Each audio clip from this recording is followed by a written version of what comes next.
Swayam Prabha. Digital India. Educated India.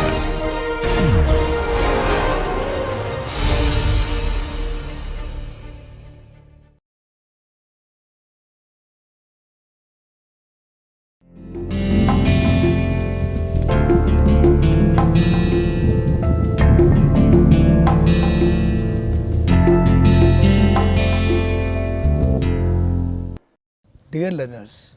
मैं आपका इस विषय पाश्चात्य दर्शन का इतिहास में स्वागत करता हूं। आज के व्याख्यान में हम संत थॉमस एक्विनास के दर्शन का विश्लेषण करेंगे। जिस प्रकार उन्होंने सर्वप्रथम जो ईश्वर विज्ञान है और उसका कैसे उन्होंने आस्था और तर्क में जो समन्वय किया है, फिर उनके ज्ञान के सिद्धांत की चर्चा करेंगे और अंततः उनके जो ईश्वर सिद्धि के प्रमाण हैं उनका विश्लेषण करेंगे। मेरा नाम डॉक्टर निर्भय कुमार मिश्रा है। मैं जीएलए विश्वविद्यालय के अप्लाइड साइंस एंड ह्यूमैनिटीज़ विभाग में असिस्टेंट प्रोफेसर के पद पर कार्यरत हूँ। इससे पहले कि हम संत थॉमस एक्विनास के दर्शन का विश्लेषण करें, जैसा कि हमने पिछले व्याख्यानों में एक ग्रीक महान दार्शनिक परंपरा का अध्ययन किया, उसका विश्लेषण किया, उसके दार्शनिक जो परंपराएं थी या दार्शनिक जो विचार थे उनसे अवगत हुए, तो यहाँ पर हम एक संक्षिप्त सुकरात, प्लेटो एवं अरस्तू के दर्शन का विश्लेषण करेंगे, जिससे कि विद्यार्थियों में उनके जो मूल विचार थे, उनके बेसिक कॉन्सेप्ट्स थे और कैसे उन मूल विचारों ने आगे के पाश्चात्य दर्शन को प्रभावित किया, चाहे वो प्राचीन पाश्चात्य दर्शन हो या मध्ययुगीन दर्शन हो या आधुनिक दर्शन हो या आज तक के दार्शनिक किस तरह उन विचारों से प्रभावित होते हैं। तो उन मूल विचारों की या कहें कि मूल दार्शनिक प्रवृत्तियों की जो उस काल में उस महान दार्शनिक परंपरा में विकसित हुई, उनका हम संक्षिप्त अध्ययन करेंगे। तो जैसा कि हमने देखा, एक महान दार्शनिक परंपरा एक विश्व व्याख्या को लेकर के चलती है कि कैसे हम इस विश्व की व्याख्या कर सकते हैं और उसकी दार्शनिक विवेचना कैसे कर सकते हैं किसी तत्व के माध्यम से, या मानव बुद्धि में कहें कि यह क्षमता है या उसकी तर्क बुद्धि में यह तार्किक क्षमता है कि वो कैसे इस इंद्रिय जगत से उस जो विश्व की एक व्याख्या है उसको संभव कर सके। तो इस तरह से हमने देखा कि तार्किक विश्व व्याख्याएं हमें इस ग्रीक महान दार्शनिक परंपरा में मिलती हैं, जो कि किसी प्रकार के मिस्टिसिज्म से थोड़ा सा अलग हैं या अलग ही कहें, या किसी माइथोलॉजिकल कैरेक्टर से अलग तरह की व्याख्या करती हैं। जहाँ तात्विक व्याख्या के लिए हमने देखा प्राकृतिक विज्ञान के तत्व उसका एक विषय है और हमारा जो सेंस एक्सपीरियंस है, जो हमारा इंद्रिय अनुभव है, वो एक माध्यम है उसका, और कैसे फिर तर्क बुद्धि के द्वारा सामान्यों के ज्ञान के आधार पर किस तरह से विज्ञान और यहाँ जो वास्तविक विषय हैं उनमें कैसे एक संबंध की व्याख्या की गई और फिर कैसे उस विश्व की व्याख्या को संभव किया। तो विश्व की व्याख्या जो world view, the development of world view कहें या विश्व व्याख्या का विकास जो है, वो हमें इस महान परंपरा में एक बहुत ही तर्कपूर्ण दृष्टि से मिलता है। फिर हमने देखा कि जो विश्व विवेचना की समस्या बनी, एक ये प्रवृत्ति बनी कि जैसे कि हम देखते हैं कि सोफिस्ट दर्शन जो है संदेहवादी है, क्योंकि उसके प्रारंभ के जितने दार्शनिक हैं वो अलग अलग तरीके से इस विश्व को व्याख्यायित करने का प्रयत्न करते हैं और इस क्रम में होता ये है कि वो विरोधाभासी तर्कों पर पहुंच जाते हैं। तो कोई किसी की सिद्धि करता है तो उसी तर्क से किसी चीज़ की सिद्धि होती है। तो इस तरह सोफिस्ट ने ये दिखाया कि तर्क के आधार पर हम कोई भी चीज़ सिद्ध या असिद्ध कर सकते हैं, लेकिन हमें वाकई में वास्तविक ज्ञान क्या है यह अभी हमारे लिए संभव नहीं है, क्योंकि जो भी दार्शनिक विवेचना की गई है उनके पहले, वो उससे संतुष्ट नहीं है। और इसी तरह कहीं न कहीं मानव बुद्धि की जो असमर्थता है कि वो इस विश्व की व्याख्या करने में संभव नहीं है, क्योंकि जैसा कि हमने देखा कि ग्रीक जो प्रारंभिक ग्रीक दर्शन है, जब हम आयोनियन मत से स्टार्ट करते हैं, प्रारंभ करते हैं, एलियाटिक मत तक आते हैं, पाइथागोरियन मत भी उसमें शामिल है, तो वहाँ ये देखने को मिलता है कि कैसे दार्शनिक प्रयत्न कर रहे हैं कि वो बाह्य वस्तु जगत को अध्ययन कर सकते हैं और किसी सामान्य सिद्धांत पर पहुंच सकते हैं या किसी नियम पर, सार्वभौम नियम पर पहुंच सकते हैं, जिसे लॉगोस कहते हैं दर्शन में, और उसके आधार पर एक तार्किक व्याख्या की जा सकती है। लेकिन जैसे कि ये विरोधाभासी विचार विकसित हुए तो कहीं ना कहीं इन्होंने यह प्रश्न खड़ा कर दिया कि वाकई में क्या मानव बुद्धि में यह समर्थता है कि वो इस विश्व की व्याख्या विवेचना तार्किक रूप से कर सके। और वहीं हम देखते हैं कि इस दार्शनिक तत्व विवेचना के क्रम में ही प्रथमतः हमें संदेहवाद की उत्पत्ति दिखती है। जैसे कि दर्शन शास्त्र में है एक वर्ल्ड व्यू या विश्व व्याख्या का एक महत्व है, मानव की बुद्धि की क्षमता का एक महत्व है, तर्कपूर्णता का महत्व है, वैसे ही इसी तर्कशास्त्र में हम संदेहवाद, जो कि एक नॉलेज के लिए बहुत ज़रूरी है, ज्ञान सिद्धांत के लिए संदेह बहुत आवश्यक है। जैसे हमने देखा कि सुकरात, प्लेटो और अरस्तू कैसे उसका प्रयोग करते हैं, उसके बाद पाश्चात्य दर्शन में कैसे देकार्त उसको एक विधि, दार्शनिक विधा के रूप में प्रयोग करते हैं। तो यहाँ हमें संदेहवाद दिखता है और यहीं पे ज्ञान की समस्या, जो कि सोफिस्टों ने जिसको कहा ज्ञान की समस्या, क्योंकि उनके अनुसार जिस तरह से दार्शनिक विवेचना हुई है विश्व की या जो तात्विक व्याख्या की गई है उसके आधार पर ज्ञान संभव नहीं है। यानी कहीं न कहीं ज्ञान के विषयों की आलोचनात्मक परीक्षा दर्शन के विकास में हमें एक प्रवृत्ति के रूप में दिखाई दी, जो सोफिस्ट के दर्शन का एक महत्वपूर्ण योगदान भी कह सकते हैं हम दर्शन में, कि जिस तरह उन्होंने दर्शन को स्वयं के विषय क्षेत्र में आलोचनात्मक बना दिया। यानी दर्शन को अपने सिद्धांतों पर, अपने विधियों पे, अपने तर्कों पे एक बार संदेह करके पुनः उसका अध्ययन करना चाहिए और एक सही आधार देना चाहिए तर्क का, एक सही विषय की विवेचना दी जाए, जिससे एक तरह से कुछ सामान्य तत्वों की स्थापना की जा सके। क्योंकि अभी तक जो भी विश्व व्याख्या थी वो विशेषों के आधार पे थी, विशेष तत्वों के आधार पे थी, तो उनमें कोई जो एक रूपता, सार्वभौमता और सामान्यता, यूनिवर्सैलिटी का जो तत्व था वो बहुत ही अभाव रूप में था। और इस तरह से हम देखते हैं कि अन्य प्रवृत्तियों को, जैसे कि दर्शन पद्धति का विकास एवं ज्ञान की स्थापना, जिस तरह सुकरात ने इस बहुत बड़ी चुनौती को स्वीकार किया जो कि सोफिस्टों ने उनके काल में पैदा की थी। सुकरात ने कहा कि दर्शन के द्वारा ज्ञान की स्थापना संभव है, और जिस तरह से उन्होंने अपनी एक दार्शनिक पद्धति, यद्यपि कि सुकरात ने किसी भी दार्शनिक पद्धति को निर्माण नहीं किया, क्या ना कोई लिखित साक्ष्य है, लेकिन प्लेटो के जो उनके साथ जो संवाद हैं उनमें दिखता है कि द्वंद्वात्मक ज्ञान की जो पद्धति है उसके द्वारा वो कैसे एक निश्चित ज्ञान की तरफ बढ़ते हैं। जो प्रक्रिया उन्होंने दिखाई, जैसे कि डिवाइड लाइन का डिस्कशन किया हमने, एल्गरी ऑफ केव में जो हमारा व्याख्या दी गई है कि जिस तरह से हम अपने इमेजिनेशन से जो सेंसरी ऑब्जेक्ट्स हैं उनके ज्ञान की तरफ बढ़ते हैं, और फिर ये इमेजिनेशन, सेंसरी ऑब्जेक्ट्स हमारे ओपिनियन को कंस्ट्रक्ट करते हैं, और उसके बाद कैसे हम चिंतनशील ज्ञान की तरफ बढ़ते हैं, और फिर कैसे हम शुद्ध बुद्धि के विषयों पर जाते हैं, जहाँ उन्होंने दिखाया है कि द आइडिया ऑफ गुड्स जो शिव तत्व का विचार है, फिर वो जो अन्य वे गणितीय विचार हैं, जो फॉर्म का अंडरस्टैंडिंग है या स्वरूप का विचार है, और उसके बाद गणितीय विषयों का विचार है, और उसके बाद हमारे जो प्रत्यक्ष के विषय हैं, और उसके बाद हमारी जो कल्पनाएं हैं उनमें जो संबंध है, इससे दर्शन पद्धति का विकास और ज्ञान की स्थापना संभव हुई। इसी प्रकार हमने देखा कि कैसे ग्रीक प्रबोधन या ग्रीक इनलाइटनमेंट की स्थापना हुई, जहाँ पे हम देखते हैं दर्शन शास्त्र, प्राकृतिक विज्ञान, तर्कशास्त्र, नीति शास्त्र, धर्मशास्त्र, राजनीति शास्त्र और सौंदर्य शास्त्र, सब में कहीं ना कहीं जो रीज़न था या जो तर्क था उसने अपनी एक केंद्रीय स्थिति स्थापित कर ली, और हर जो व्यक्ति था कोई भी ज्ञान की प्राप्ति के लिए आगे बढ़ता था तो इन्हीं तर्कों के माध्यम से या रीज़न के माध्यम से वो जानने का प्रयास करता था। तो इस तरह से कहीं ना कहीं इस प्रकार की प्रवृत्तियों ने ग्रीक प्रबोधन काल को जन्म दिया, जिसने वहाँ के कई नीति शास्त्री, दार्शनिक, धर्मशास्त्री, वैज्ञानिक, प्राकृतिक विज्ञानी सबको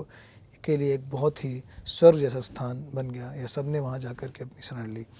इस तरह से हमने देखा कि कैसे ज्ञान के सिद्धांत के रूप में विज्ञानवाद की स्थापना हुई, जिसमें द्वैतवाद, अद्वैतवाद एवं बुद्धिवाद जैसी दार्शनिक प्रवृत्तियों का जन्म हुआ। जैसे कि हमने देखा कि विज्ञानवाद की स्थापना में सुकरात का दर्शन तो उस तरह से नहीं है जिस तरह से प्लेटो ने एक खाई खींच दी कि विज्ञान लोक है, द डिवाइन वर्ल्ड और द सेंसरी वर्ल्ड जो है इसमें, तो कहीं ना कहीं उनके एक जो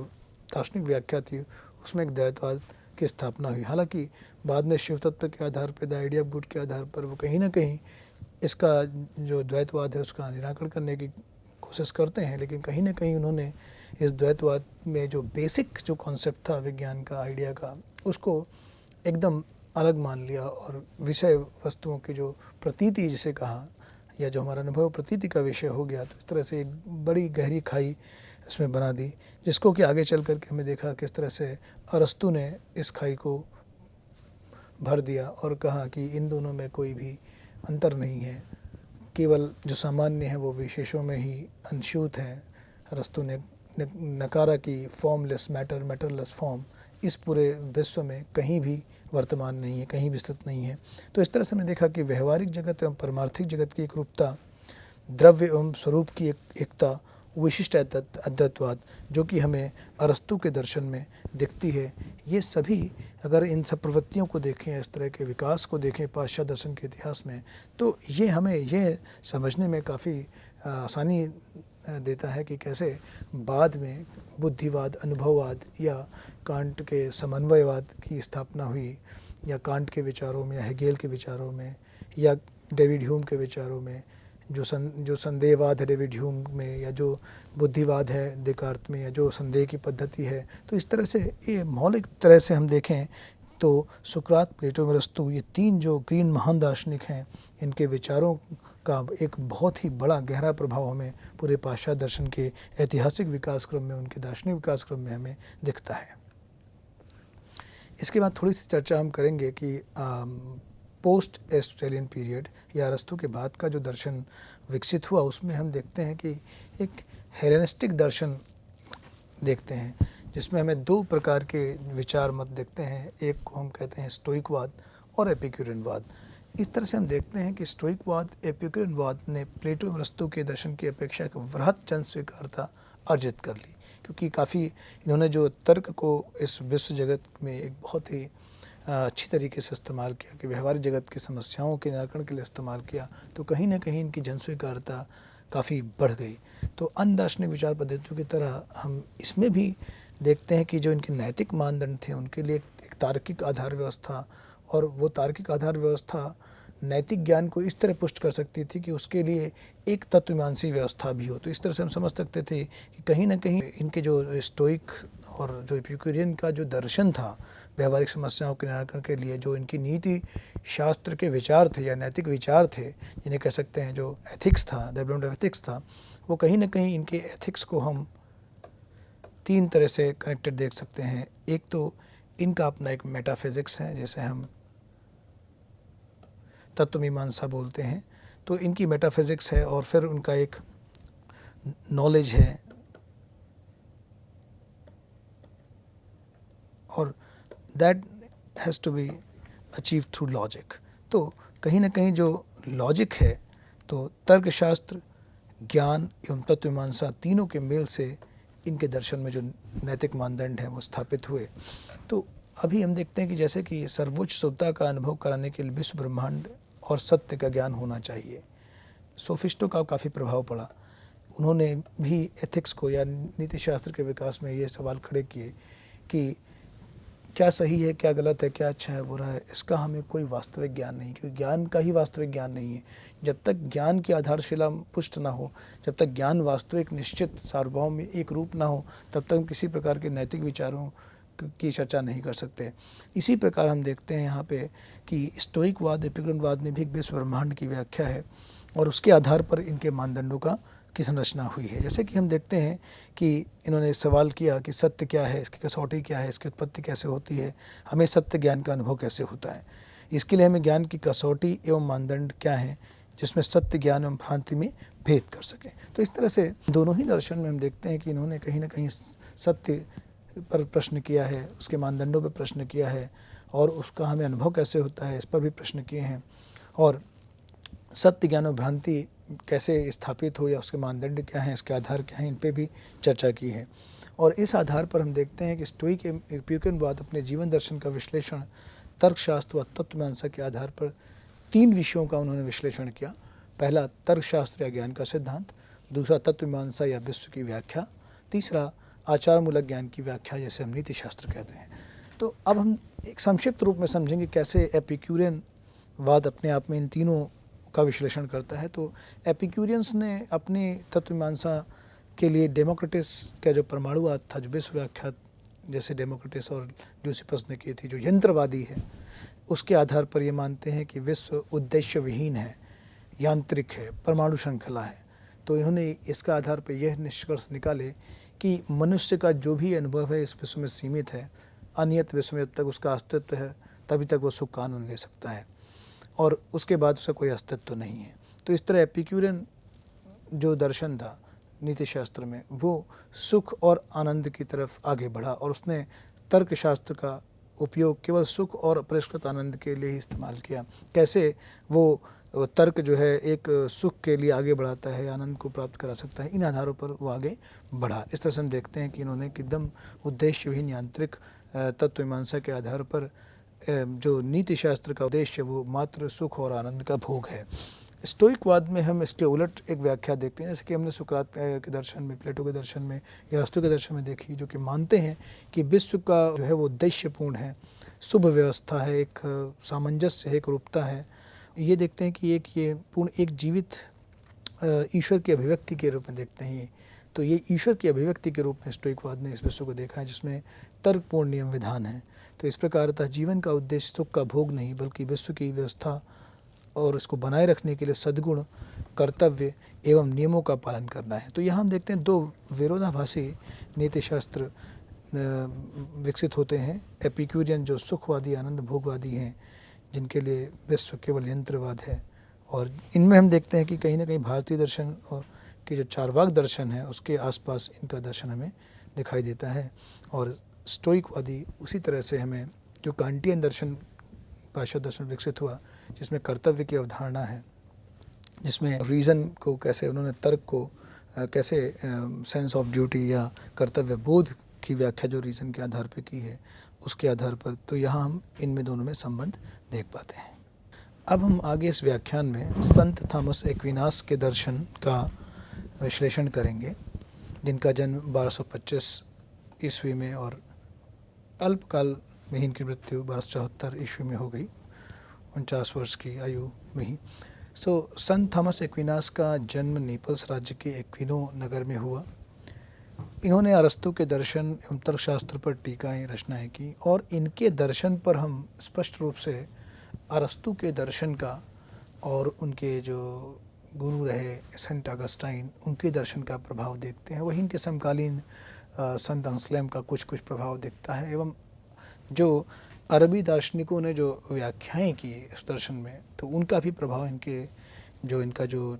तत्वमीमांसा है, या जो इनका जो तर्क बुद्धि एवं आस्था का संबंध है, उसकी व्याख्या में हमें अरब दार्शनिकों का प्रभाव भी दिखता है। तो 1254 में एक्विनास को मास्टर ऑफ थियोलॉजी की उपाधि मिली। ईसाई धर्म पर कई रचनाएं लिखकर उन्होंने ईसाई धर्म को आगे बढ़ाया, उसकी बहुत सेवा की, और मृत्यु के उपरांत उन्हें डॉक्टर ऑफ द चर्च उपाधि से सम्मानित किया गया। अगर हम देखें तो संत थॉमस एक्विनास का जो समन्वयकारी दर्शन है, जो कहीं ना कहीं जो स्कॉलस्टिसिज्म था, जो पांडित्यवाद था, जिसे हम धर्मशास्त्र कह सकते हैं, जिस तरह से उसने जो ईसाई मत की जो विवेचना की है, उसमें जो रहस्योद्घाटन है, या जो वो मिस्टिकल एलिमेंट्स हैं, उनका कैसे तर्कों के आधार पर स्थापना की है, तो उस क्रम में हम संत थॉमस एक्विनास के दर्शन को रख सकते हैं, जिस तरह से उन्होंने एक बहुत ही उचित समन्वय किया है इन दोनों का, जहाँ तर्क बुद्धि और आस्था का एक उचित समन्वय दिखता है। कैसे उन्होंने अरस्तु के दर्शन के जो मौलिक सिद्धांत थे उनको लेकर के इस शास्त्रीय परंपरा का जो विकास किया है, उसके लिए दर्शन करणी है। और इस तरह से हम देखते हैं कि इनके प्रमुख ग्रंथ जो हैं, सबसे जो चर्चित ग्रंथ है उनका जो सुमा थियोलॉजिका है, जिसमें उनके हम ईश्वर सिद्धि के विचारों को भी देखते हैं। डी रेजिमाइन प्रिंसिप कमेंट्री ऑन एरिस्टोटल्स पॉलिटिक्स, ये रूल ऑफ प्रिंस, ये इनके पॉलिटिक्स में जो दार्शनिक ग्रंथ हैं। सुमा कॉन्ट्रा जेंटाइल्स to the king of Cyprus on kingship, ये कुछ इनके बहुत ही प्रसिद्ध रचनाएं हैं दर्शन शास्त्र में। अब हम एक प्रकार से संत थॉमस एक्विनास का जो दार्शनिक प्रवृत्ति है, और किस तरह से उन्होंने दर्शन का जो एक बहुत ही सुंदर तरीके से जो धर्मशास्त्र में एक परिणति की है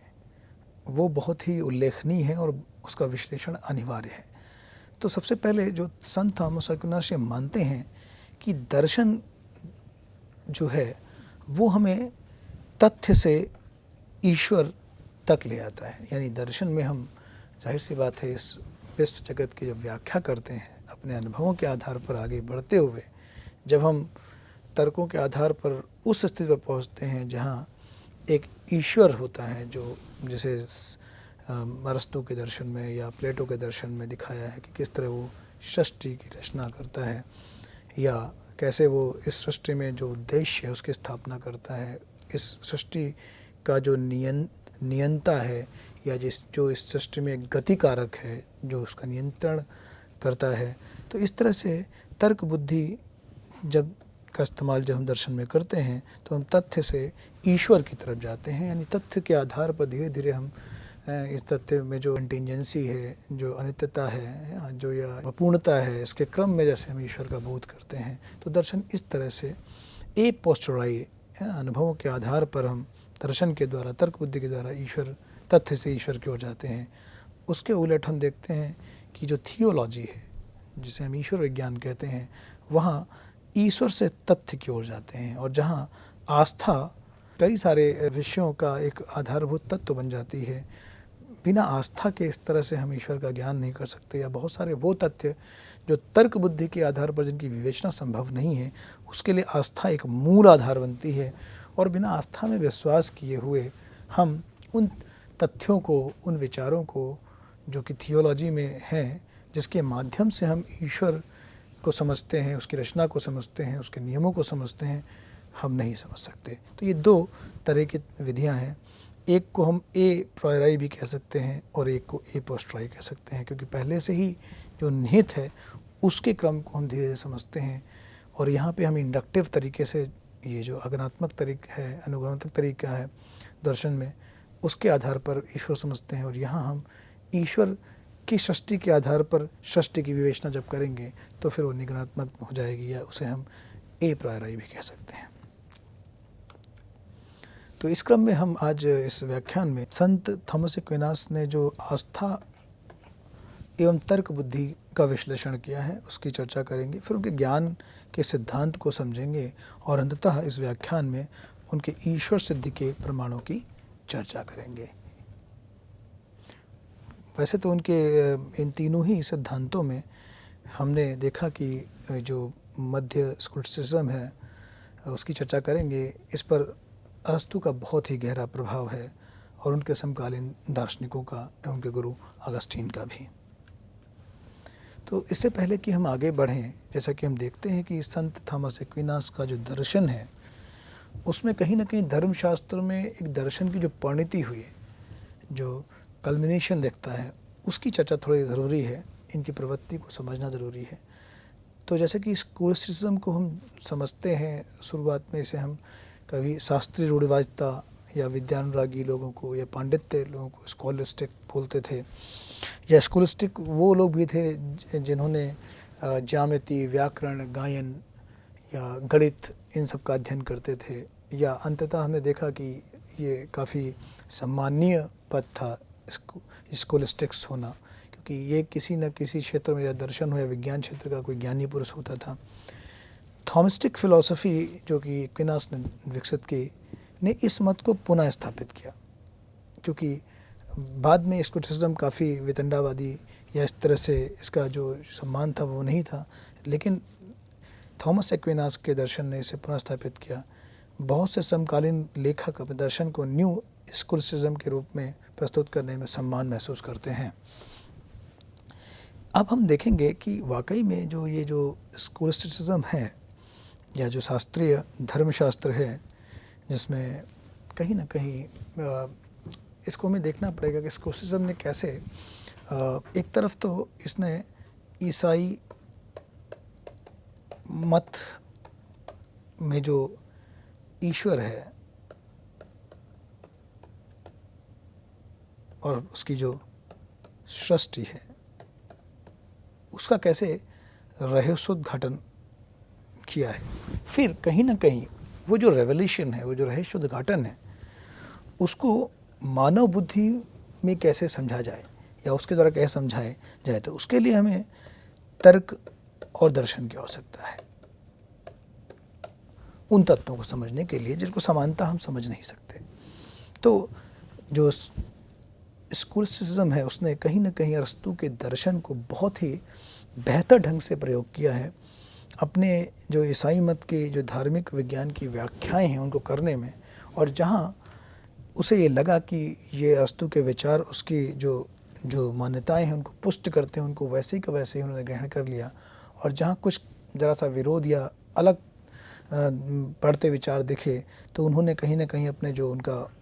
ईसाई मत है उसको ही पुष्ट किया। तो इस तरह कहीं ना कहीं वो रूढ़िवादी हैं, वो पूर्णतः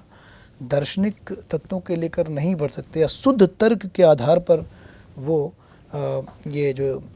धर्मशास्त्र है इसका विकास नहीं कर सकते। कहीं ना कहीं उन्हें जो मिस्टिसिज्म है या जो रहस्योद्घाटन है या जो आस्था है उसको लेकर के चलना पड़ता है, लेकिन फिर भी उन्होंने मानव बुद्धि के लिए दर्शन और तर्क का जो प्रयोग किया है इसकी स्थापना के लिए, वो बहुत ही सुंदर दिखता है। अब हम देखते हैं कि वाकई में जो स्कूलिसिज्म है उसकी समस्या क्या है। तो सबसे बड़ी समस्या जो है वो है आस्था एवं तर्क बुद्धि में क्या संबंध है। आस्था और तर्क बुद्धि क्या ये दोनों एकदम अलग हैं, जैसे हम फेथ एंड रीज़न कहते हैं दर्शन में, क्या फेथ और रीज़न में कोई संबंध है, या दोनों अलग तत्व हैं, या दोनों के आधार अलग हैं, दोनों के ज्ञान अलग हैं और दोनों का कभी एक समन्वय या सामंजस्य नहीं हो सकता। दूसरा, संकल्प और प्रज्ञा में क्या संबंध है, यानी जो विल और इंटेलेक्ट है, जो विल हमारा जो दृढ़ निश्चयता है, संकल्प है, और जो शुद्ध प्रज्ञा है जो बुद्धि, उसमें क्या संबंध है। और तीसरा जो तत्व है वो है प्रकृति एवं कृपा में अंतर क्या है, यानी जो सृष्टि है, जो नेचर है, is nature a grace of God, या जो ईश्वर की कृपा है वो कैसे ईश्वर की अभिव्यक्ति के रूप में सृष्टि में दिखती है। तो ये भी एक समस्या रही है इस धर्मशास्त्र में। और एक जो सबसे बड़ी समस्या रही दर्शन में वो है सामान्य की सत्या, कि जो यूनिवर्सल्स हैं उनकी एग्जिस्टेंस क्या ईश्वर से पहले है, या ईश्वर उनको लेकर के इस जगत की रचना करता है, या ईश्वर सामान्य की रचना करता है। ये सारी समस्याएं स्कूलिसिज्म की समस्याएं कहलाती हैं। तो कहीं ना कहीं हमें ये समझना होगा कि जो अरस्तू का दर्शन है और जो स्कूलिसिज्म फिलॉसफी है उसमें कुछ कुछ विरोध हैं, जैसा कि वो विरोध हमें संत थॉमस एक्विनास के दर्शन में भी दिखते हैं। जैसे कि अरस्तू का दर्शन ये मान के चलता है कि जो ईसाई मत में भी है कि ईश्वर ने जो सृष्टि की रचना की है, वो जो ईश्वर की जो सृष्टि की रचना है वो आउट ऑफ नथिंग,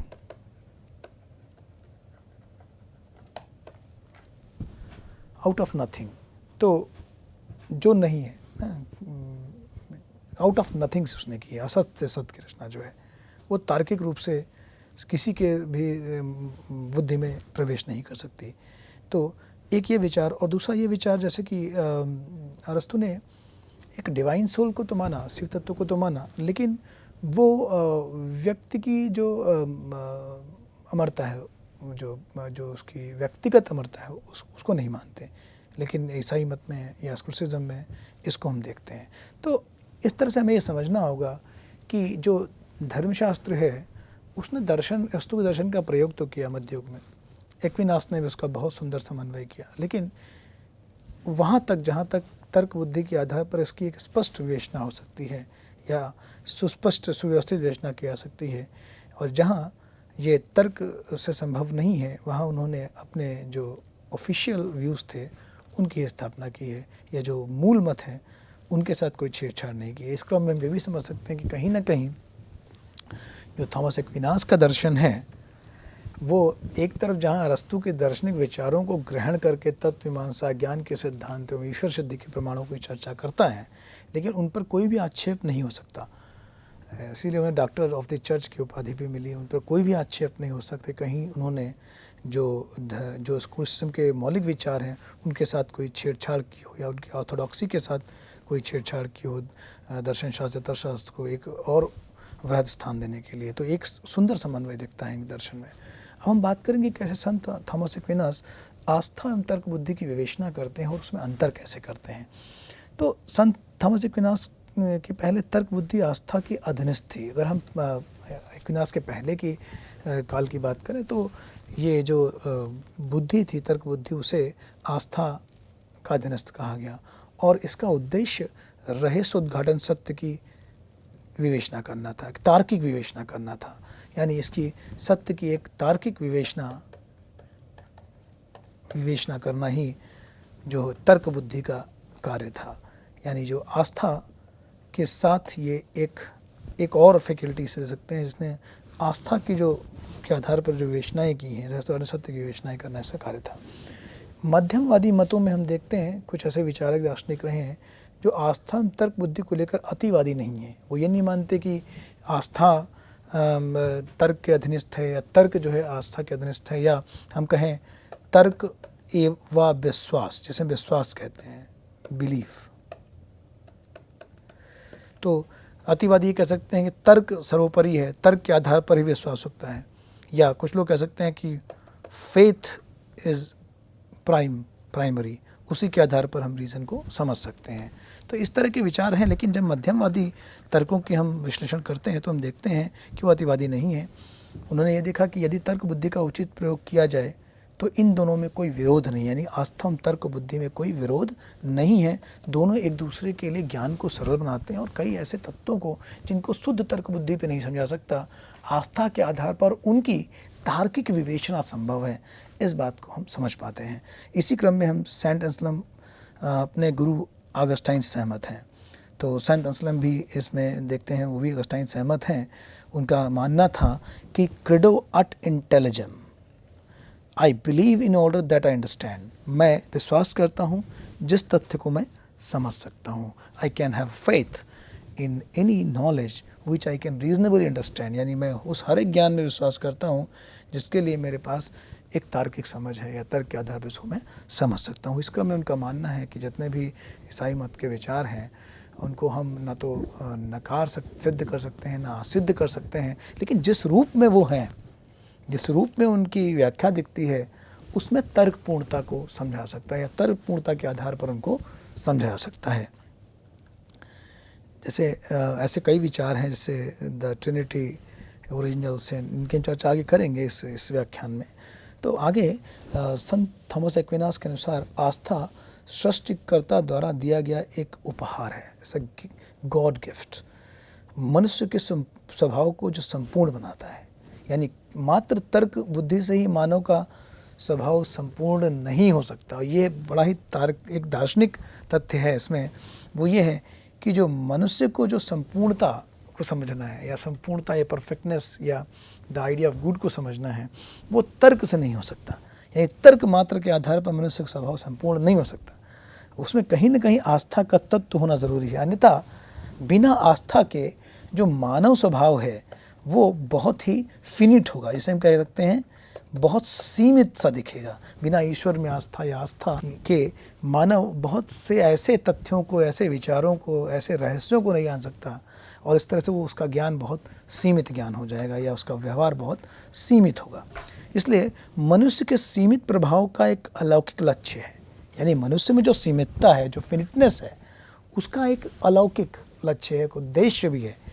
वो ये है कि वह प्रेम और स्वानुभूति के द्वारा ईश्वर का साक्षात ज्ञान प्राप्त करे। यानी वो प्योर लव और जो डायरेक्ट जो एक्सपीरियंस है, जिसे हम निर्विकल्पक अनुभूति कहते हैं, उसके द्वारा उसका ज्ञान प्राप्त करे। और इसके लिए मात्र तर्क बुद्धि से यह संभव नहीं है, इसके लिए आस्था का होना अनिवार्य है। इस अलौकिक लक्ष्य की प्राप्ति मानव के लिए उद्देश्य है, परंतु अपने सीमित स्वभाव में तर्क बुद्धि से वह इसे प्राप्त नहीं कर सकता। यानी आस्था के साथ जो तर्क है, उसके आधार पर आगे बढ़ते हुए मनुष्य इस तर्क शास्त्र के क्षेत्र से पलायन